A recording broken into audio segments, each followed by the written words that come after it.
Mayroon ba kayong napansin sa system na parang palagi nitong nakikitang future na mangyayari para kay Soko? Dahil isa na namang malaking coincidence ang magaganap sa pagpasok ng ating bida sa isang field type dungeon na mayroong mga demons. At bago ito nangyari, nakakuha si Soko ng random curse box item na may kakayang lamunin ng soul ng isang demon, at ito na kaya ang pagkakataon para mahanap ni Soko ang tagapagmana ng Monarch of the White Flames, Demon King Baran. Kaya huwag na nating patagalin pa. Let's go! Nagsimula ang chapter na ito kung saan mas lalong bumagsik si Gray sa panghahunt ng pagkain, bagay na napansin ni Beros pagbalik nila sa Shadow Dungeon na wikang ipagpatuloy mo lang yan para maprotektahan mo ang Young Monarch. Sabay response ni Gray sa pagtahol na nag-agree siya kay Bero. At habang kumakain si Gray, nasa likod naman si Bero na parang ginawa niya itong sasakyan kahit wala naman siyang katawan. At tinawag niya si Gray na Growl, na ang ibig sabihin ay isang special na aso. At sinabi na kumain ka lang dyan hanggat gusto mo. Kaya nagtataka ang ating bida bakit naging Growl ang Gray na pinangalan niya. At hindi na lamang niya ito pinansin dahil masaya siyang makitang mabilis nag-adapt si Gray sa bago nitong tahanan.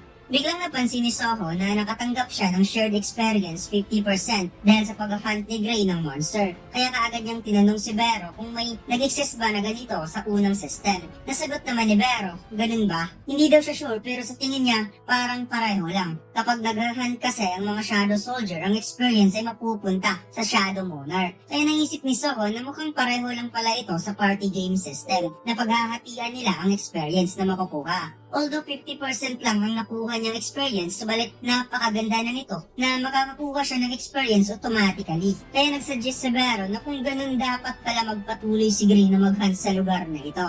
Biglang nag-appear ang isa pang status window at sinabi na since marami nang napatay ang player na monster sa loob ng Shadow Dungeon, binibigyan siya ng daily quest na tinatawag na Shadow Dungeon Cleanup. Kailangan niyang pumatay ng 100 goblins, 10 Goblin Commanders at isang Goblin Centurion. Kaya parang nagtataka ang ating bida nang binigyan siya ng daily quest at gusto ng system na papatay siya ng maraming Goblin. Naisip ni Soho, kapag mayroong quest, mayroon siyang matatanggap na reward. So ibig sabihin, araw-araw pala siyang makakatanggap na reward sa daily quest. At nagpakomento naman sa Bero na mukhang gusto ng system na gagawing permanently territory ang buong Shadow Dungeon para kay Soho. Sinabi ng ating bida na paano naman niya hahanapin ang lampas 100 goblins sa napakalawak na lugar. At pagkatapos may bigla siyang naisip. Binuksan ni Soho ang inventory dahil naalala niyang inilagay pala niya doon ang horn float ng goblin na kaya magtawag ng mga kasamahan.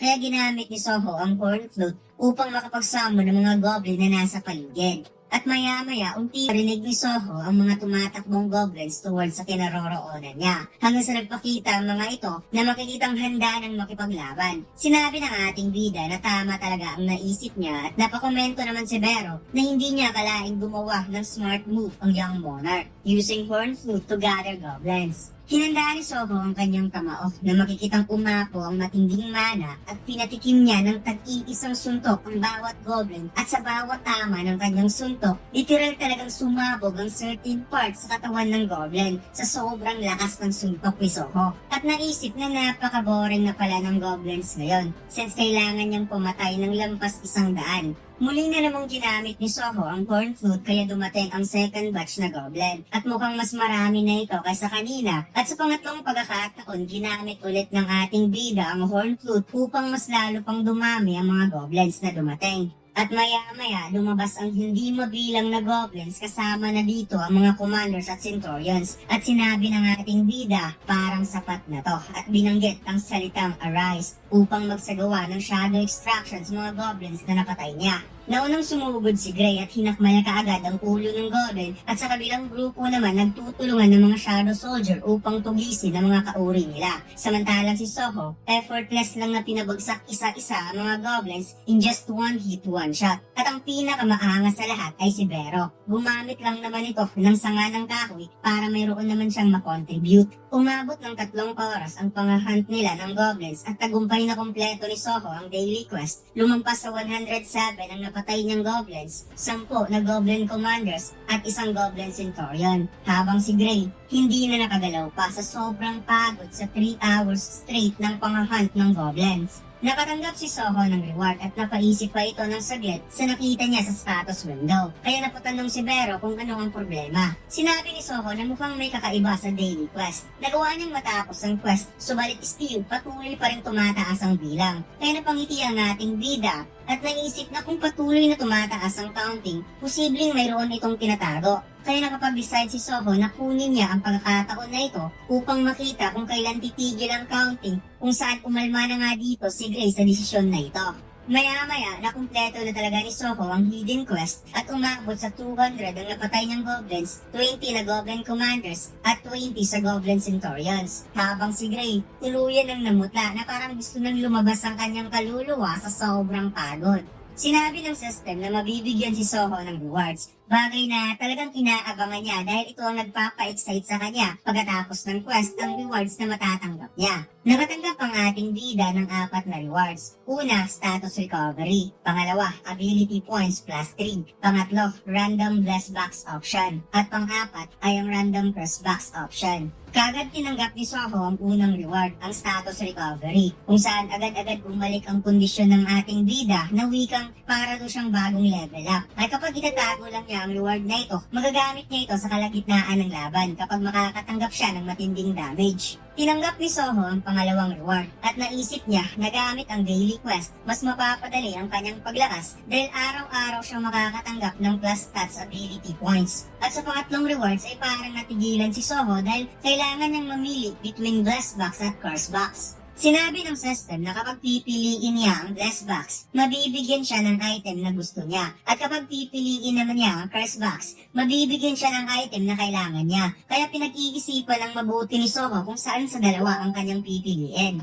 Sinabi ng ating bida, kung pipiliin niya kung ano ang gusto niya, posibleng ibibigay sa kanya ang hindi kinakailangan. At kapag pipiliin niya kung ano ang kailangan, posibleng mabibigyan siya ng something hindi niya gusto. Naisip ng ating bida ang salitang what I want at sinabi niya na sa ngayon kailangan niya ng iba't ibang klaseng bagay kaya pinili ng ating bida ang random curse box. Kaya nang ito ay bumukas, bumilog ang mata ni Soho sa kumikintab na item, isang gunlet na tinatawag na Vulcan Horn. Mayroon itong plus 40 attack power. Ang gunlet na ito ay gawa sa sungay ng Avaricious Demon Vulcan, which is ito yung Vulcan ruler na nakalaban ni Jinwoo sa Demon Castle Tower Level 50. Mayroon itong dalawang effect. Una ay ang Desire for Distractions. Tataas ng 30% ang physical damage ng isang user kapag magkakaroon ng Desire for Distraction habang suot-suot ang gunlet. At ang pangalawang effect ay ang Demon Predators. The more Demon Souls ang makukuha ni Soho, the more lumalakas ang authority ng Vulcan Horn Gunlet na parang kapareho lang sa pinagdaan ng quest ni Jinwoo sa loob ng Demon Castle na kailangan niyang mangolekta ng souls. Kagad ginamit ni Soho ang gunlet at sinabi na kaya siguro binigyan siya ng ganito upang hindi niya na kailangang gawing weapon sa mga Shadow Soldier. So it makes sense na kailangan niya talaga ng separate weapon. Sinubukan kagad ni Soho na magsuntok-suntok sa hangin at naramdaman niya na medyo mabigat pala ang weapon na ito kaya kailangan niyang mag-invest ng kakaunting ability points doon sa kanyang strength. Kaya naging 43 points ang kanyang strength from 35. Biglang sinabi ng system na mayroong pagbabago sa kondisyon ng kanyang teammates. Ang trust level daw ni Gray para kay Soho ay nagbago from respect to fear. Kaya sinabi ni Vero sa Young Monarch na hindi daw kagaya si Growl sa mga Shadow Soldier na mayroong infinite stamina. Kaya humingi naman ng sorry ang ating bida na wikang magpahinga ka muna Gray sa araw na to dahil mayroon pa siyang dapat hanapin sa labas ng Shadow Dungeon.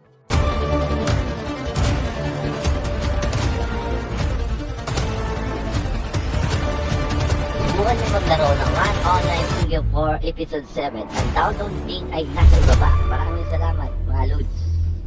Nakalabas na ang dalawa sa Shadow Dungeon at natanong ulit ni Soho kay Vero sa nakita nito sa memories ni Brockie na wikang sinabi nga ba talaga nila ang pangalan ng guild na related sa Hyena Guild ang Grim Reaper, kung saan nag-agree naman si Vero na sigurado daw siya. Naisip ng ating bida kung saan kaya siya magsisimulang mag-investigate at napansin niyang biglang nag-ring ang kanyang cellphone. Tinignan nito ni Soho at ang tumawag pala ay ang kanyang instructor na humihingi sa kanya ng tulong. Pagkatapos, lumipat ang eksena sa Soul Station doon sa Field Danger Zone, kung saan makikita si Dogyon na nakasuot ng uniforme habang kumakaway kay Soho at nagpapasalamat na dumating ito para tulungan siya. Paliwanag ni Dugyon na pupunta sana siya sa dungeon sa araw na to, subalit hindi siya sinipot ng buong collecting team, kaya naiwan na lamang siya na mag-isa. Kaya nagtataka ang ating bida kung bakit wala man lang ni isa sa mga ito ang gustong magtrabaho. Bagay na ikinainis talaga ni Dugyon habang nanginginig ang kanyang kamao na parang gusto na nitong manuntok dahil alam niyang nagpa-party ang mga collecting team at sabay umiinom ng alak. Kaya pinakalma ni Soho si Dugyon at sinabi na huwag ka nang mag-alala dahil tutulungan naman kita. Nagpapasalamat si Dugyon at ibinigay niya ang protective clothing para kay Soho. Paliwanag niya na ang pagtatrabaho bilang kolektor ay mas mapanganib kaysa sa mga evacuator, kaya ang pagsuot ng protective clothes ay kinakailangan. Dagdag pa niya, ang evacuating team ay papasok lamang pagkatapos mag-hunt. Subalit ang collecting team ay kailangang kolektahin ng mga bagay na galing sa monster na napatay ng mga hunter, kaya sila ang pinakamalapit sa strike squad. Walang protective clothing na ito ay magagamit lang naman just in case kapag mayroong monster na biglang mag-ambush sa likod. At saka dahil sa mga tinik or scale ng monster corpse na pwedeng mag-cause ng injury, kaya kailangan talaga nilang magsuot ng ganito. Kaya dahil dito, na-realize ng ating bida na ganun pala talaga ka-importante ang pagsuot ng protective clothing bilang kolektor. Biglang dumating ang mga hunter at what is this? Nagalit ang team leader ng squad kung bakit napaka-konti lang ng collecting team. Kaya napasmile na lamang si Dugyon at humingi ng sorry. Dahil ang collecting team daw na dapat sana sumipot ay hindi niya alam kung saan pumunta. Tinuro ng team leader si Dugyon at pinagalitan dahil nakipag-contract sila ng maayos ngunit isang irresponsableng sitwasyon ang ibinigay sa kanila. Malaki daw ang kanilang binayad sa Grim Reaper para lang makuha ang ticket entrance sa dungeon na to. Dagdag pa ng team leader na kapag makakaantala ang dalawa, magpapadala siya ng official complaint sa Hunter Association at sisiguraduhin niyang hindi na ito magkakatrabaho muli bilang kolektor. Kaya sinabi ni Dugyon na gagawin nilang lahat pagkakatiwalaan lamang sila. Umalis na ang team leader, dala-dala ang pagkadismaya sa collecting team na kanilang nakontract habang si Dugyon ay napaluwa sa takot at humihingi ng tulong kay Soho na gamitin ang summoning ability upang tulungan sila. Nalaman ni Soho ang classification ng mga hunters pamamagitan lang ng pagtitig na mayroong 4 na D-rank magic type hunter, 5 D-rank combat type hunter at isang C-rank healer. At naisip niya na ang taong sumisigaw ngayon lang mismo ay mukhang ito ang kanilang team leader at healer.